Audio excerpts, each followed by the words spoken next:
Notre projet mêle études des animaux marins et robotique. Les élèves ont donc été amenés à se questionner sur ces deux aspects du projet.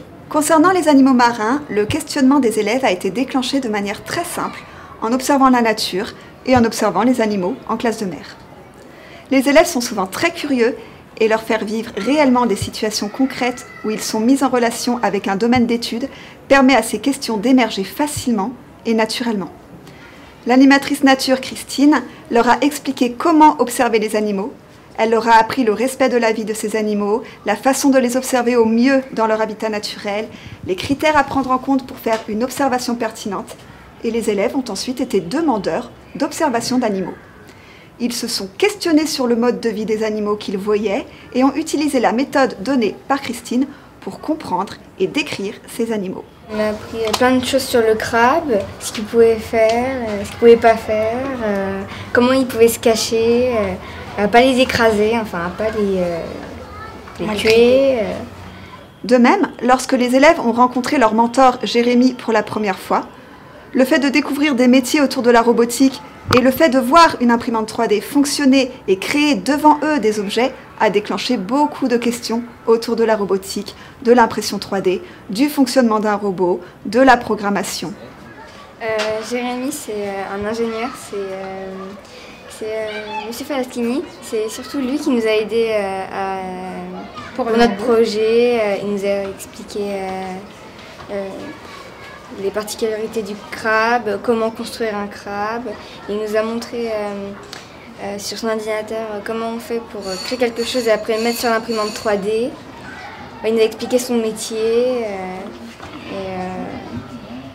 il a dit qu'il était ingénieur.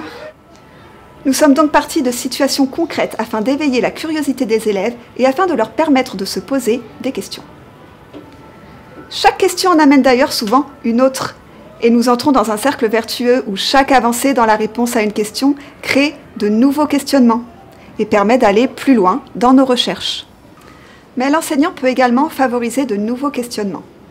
Par exemple, pour relancer l'intérêt des élèves autour du biomimétisme, je leur ai montré en classe ce que d'autres avaient réalisé dans ce domaine. L'étude de l'avion 3 de Clément Ader, que les élèves sont allés voir au Musée des Arts et Métiers, a été un excellent moteur pour relancer l'intérêt et les questions des élèves autour du biomimétisme. Afin de ne pas se perdre dans les nombreuses questions que l'on se pose, il est essentiel de noter ces questions. Nous avons opté pour de grandes affiches sur lesquelles les questions étaient posées et que nous pouvions barrer au fur et à mesure que les réponses étaient apportées. Nous avons également travaillé sur le revers du tableau où nous pouvions également noter des questions et les effacer lorsqu'elles avaient trouvé une réponse. Surtout, ce système permettait de pouvoir trier les questions, les catégoriser. Nous pouvions effacer les questions et les réécrire ailleurs afin de les regrouper par questionnement du même ordre. Dans ce travail de questionnement, il est important de laisser chaque élève s'exprimer.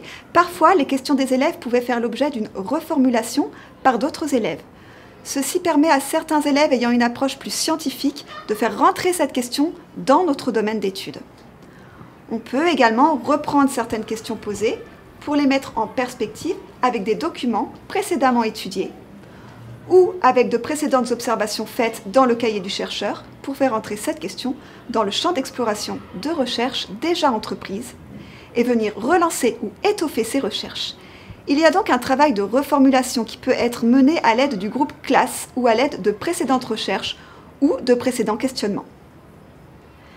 J'ai cependant fait attention, lors de ce travail de reformulation, de ne pas totalement invalider des questionnements, mais de toujours aller vers une reformulation.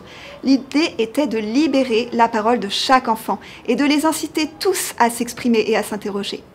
Pour ce faire, j'ai voulu leur montrer qu'ici, il n'y avait pas de bonne ou de mauvaise réponse, qu'ils pouvaient librement exprimer leurs interrogations. De fait, beaucoup d'élèves ont pris la parole, notamment des élèves qui participent peu en temps normal. Afin de permettre à chacun de s'exprimer, nous avons également utilisé l'écrit. Les élèves pouvaient noter leurs réflexions et interrogations par écrit, et ainsi, pour les plus timides, ne pas être directement soumis aux yeux des camarades. Les questions étaient ensuite reprises par l'enseignant et inscrites de manière anonyme au tableau.